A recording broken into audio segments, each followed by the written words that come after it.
Mesdames et messieurs, merci pour votre fidélité accordée toujours à la télévision An-Nasr. Bienvenue dans votre édition d'information. Le président de transition, président de la République, chef de l'État, général Mohamed Idriss Déby Itno, a reçu ce 7 septembre 2023 en audience une délégation conduite par l'ambassadrice des États-Unis d'Amérique des Nations Unies, Madame Linda Thomas. Suivez le reportage de nos confrères de la présidence. En l'espace de 10 jours, le Tchad a été la destination de deux grandes figures de la diplomatie américaine. Après la secrétaire d'État adjointe aux affaires africaines le 28 août dernier, c'est au tour de Madame Linda Thomas Greenfield, représentante permanente des États-Unis à l'ONU, d'être reçue au palais Toumaï par le président de la République. Celle qui est appelée communément ambassadrice des États-Unis à l'ONU est reçue par le chef de l'État au terme de sa visite au Tchad aux accents humanitaires. Elle a fait part au président de transition, général Mohamed Idriss Déby Itno, du constat fait sur le terrain lors de sa visite aux réfugiés soudanais accueillis dans l'est du Tchad. La crise humanitaire qui se joue dans cette partie du Tchad, conséquence de la guerre au Soudan, préoccupe les États-Unis d'Amérique qui, par ce balai diplomatique, réaffirment leur soutien au Tchad à un moment où la sous-région connaît d'autres tensions qui menacent la paix et la stabilité. L'impact conjugué de toutes ces situations sur le Tchad a été disséqué au cours de l'audience, des échanges qualifiés de fructueux par l'ambassadeur des États-Unis auprès des Nations Unies, Madame Linda Thomas Greenfield, qui annonce le déblocage d'une enveloppe de 160 millions de dollars pour faire face à la crise. Je suis venu au Tchad pour mettre le point, mettre l'emphase sur la situation humanitaire qui se passe actuellement à la frontière soudanaise et aussi pour m'entretenir avec le chef de l'État à propos de cette crise actuelle qui existe à la frontière. J'ai eu un bon dialogue avec le chef de l'État à propos de la situation dans la sous-région, la situation au Soudan, la situation au Niger et comment tout cela va impacter le Tchad. Et nous avons eu aussi l'occasion de discuter la transition ici au Tchad.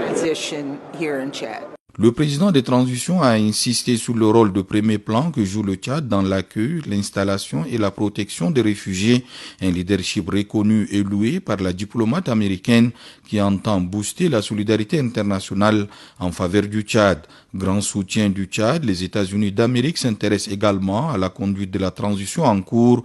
Les discussions qui ont pris en compte le calendrier du processus ont permis au chef de l'État, général Mohamed Idriss Déby Itno, de donner des assurances à l'ambassadrice américaine quant à la bonne marche de la seconde phase au regard des grandes opérations en cours de préparation.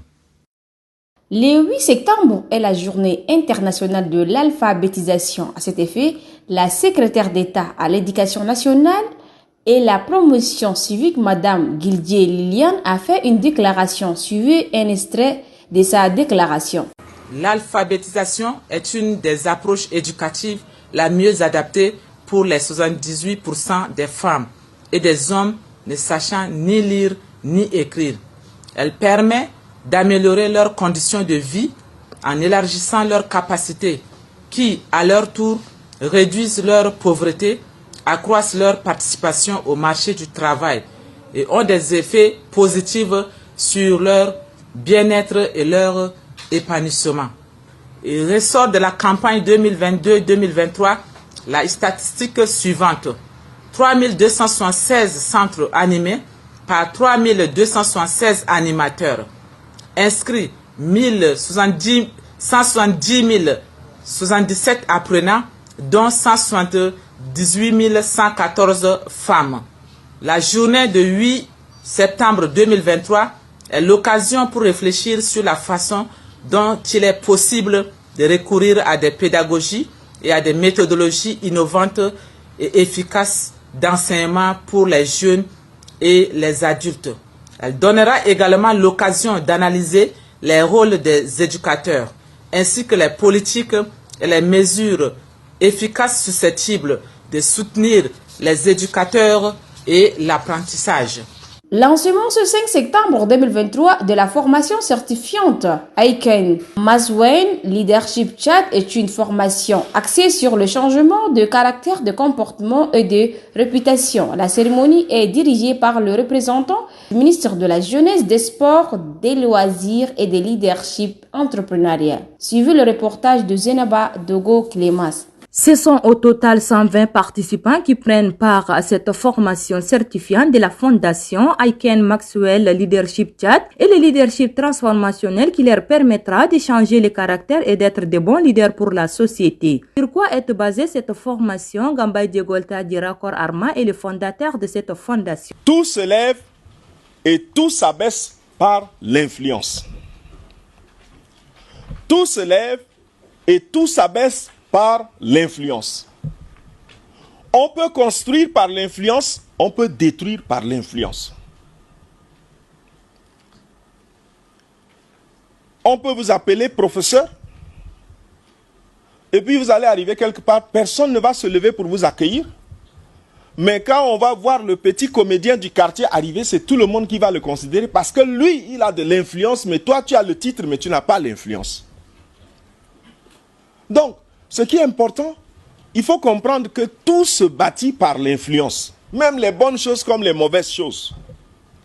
C'est pour ça que dans les familles, chaque personne est influencée par quelqu'un. Quand il y a un problème, on dit, si vous voulez que lui, il fasse là, il faut aller demander à telle personne de lui parler. Parce que si c'est telle personne qui lui parle là, il va vous comprendre. Mais si ce n'est pas cette personne-là, vous allez tout faire, ça ne va pas marcher. Cette personne qui va lui parler là, c'est son leader d'influence. Et il y a des gens, quelqu'un peut venir et lui parler en 2 minutes. Il peut faire quelque chose, mais toi tu peux lui parler 1 semaine, il ne va rien faire. C'est l'influence. Donc si tu veux comprendre le leadership, il faut se dire que le carburant du leadership, c'est l'influence. Il faut que tu sois capable d'influencer. Il faut que tu sois capable de t'influencer. Et il faut que tu sois capable de distinguer est-ce que c'est une bonne influence ou c'est une mauvaise influence. Parce que la mauvaise influence peut t'amener à faire des mauvaises choses. Mais de toutes les façons, il y a des gens qui peuvent t'influencer à faire ce que tu ne veux pas faire même. La personne te parle et puis tu vas commencer à faire ce que toi tu n'as jamais voulu faire. Tu as dit, moi je ne vais jamais voler. Mais quand la personne là va te parler en 2 minutes, tu vas dire, je crois que tu as raison. Et puis tu vas faire, et puis après tu as dit, mais qu'est-ce qui s'est passé? Il y a quelqu'un qui t'a influencé. Donc le leadership, c'est d'abord l'influence. Un leader, c'est quelqu'un qui est capable de vous influencer. C'est pour ça que vous voyez, quand vous allez rentrer dans une entreprise, la sentinelle qui est à la porte là est capable d'influencer l'entreprise pour aller en grève, alors que le DG ne peut pas être capable d'influencer l'entreprise. Il ne faut pas sous-estimer la personne qui est en train de nettoyer dans ton bureau là, parce qu'elle peut avoir de l'influence et renverser toute l'entreprise sur toi. Tout se bâtit et tout se détruit par l'influence. Ça, c'est la première des choses que nous voulons retenir. La deuxième des choses que nous voulons retenir, deuxième principe, 1, le chiffre 1. 1 est infiniment petit pour faire de l'impact.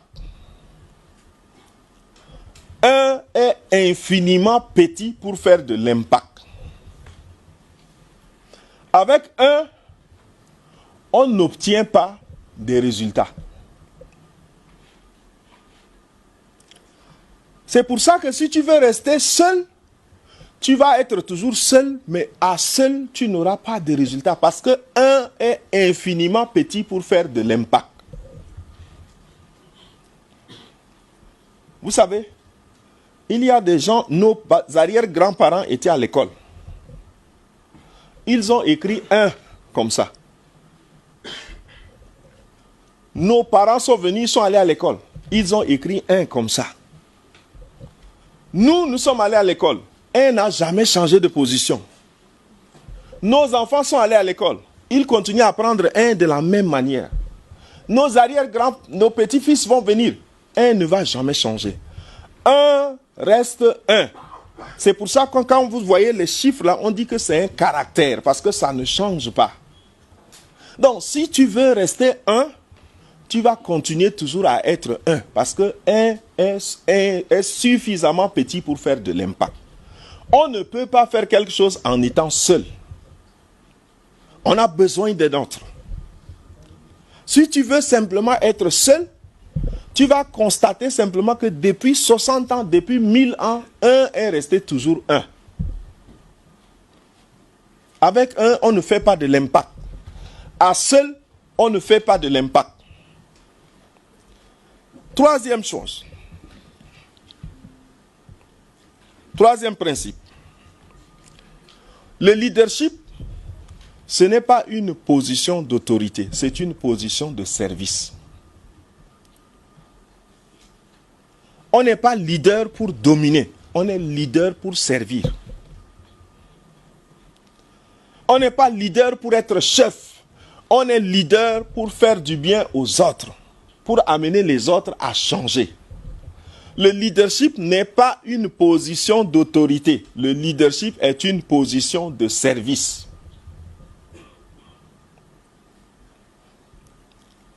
Un bon leader est un serviteur. Un bon leader n'est pas un patron. Le patron dit faites, il ne fait pas. Le leader dit faisons, et pendant que vous traînez, il est déjà en train de faire. Donc, le leadership n'est pas une position d'autorité. Le leadership est une position de service. Et la dernière chose que je voudrais dire,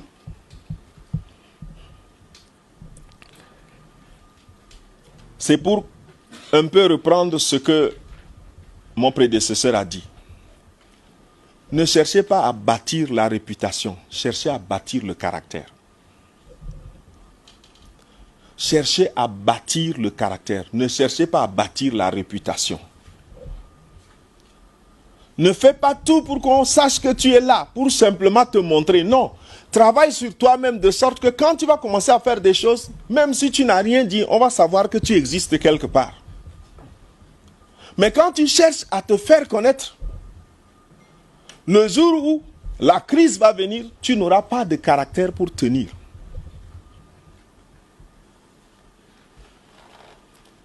Je vous donne une illustration. Vous voyez le rond-point du cheval. C'est le rond-point de la CBLT, n'est-ce pas? Vous connaissez tous, non? Alors, on voit là-bas un cheval. Quand un Chinois vient et qu'il arrive au rond-point là, est-ce qu'il dit que c'est le rond-point du poulet? Lançant officiellement cette formation, les représentants du ministre de la Jeunesse, des Sports, des Loisirs et du Leadership entrepreneurial exhortent les participants en ces termes. Une génération d'influenceurs en préparation reste donc une annonce qui ne peut que me faire chaud au cœur. Soyez assidus et suivez cette formation avec attention, chers apprenants. À la Fondation Aiken Maxwell Tchad, je ne peux que dire mon admiration pour les efforts de planification, de coordination et de supervision de ces sessions qui ne sont pas un mode de travail. Nous ne pouvons que manifester fierté de trouver sur ce sol des structures nationales compétentes et professionnelles. Nous entamons ainsi une saison de collaboration. J'espère qu'elle se prolongera pour le bien de notre nation. Chers stagiaires, pendant que notre pays traverse un moment difficile et particulier de son existence, votre engagement à apprendre le leadership est louable. Nous comptons sur votre pragmatisme, votre patriotisme et votre sens de responsabilité pour nous sortir de cette formation par vos prises de parole et par vos initiatives. D'autres jeunes autour de vous en soient impactés. Il faut rappeler que cette formation durera 2 jours et se poursuivra à Béché, Maoumoundou et Sar pour le même but. C'est tout pour cette édition. Merci de l'avoir suivi. Restez toujours en compagnie de nos programmes. Au revoir.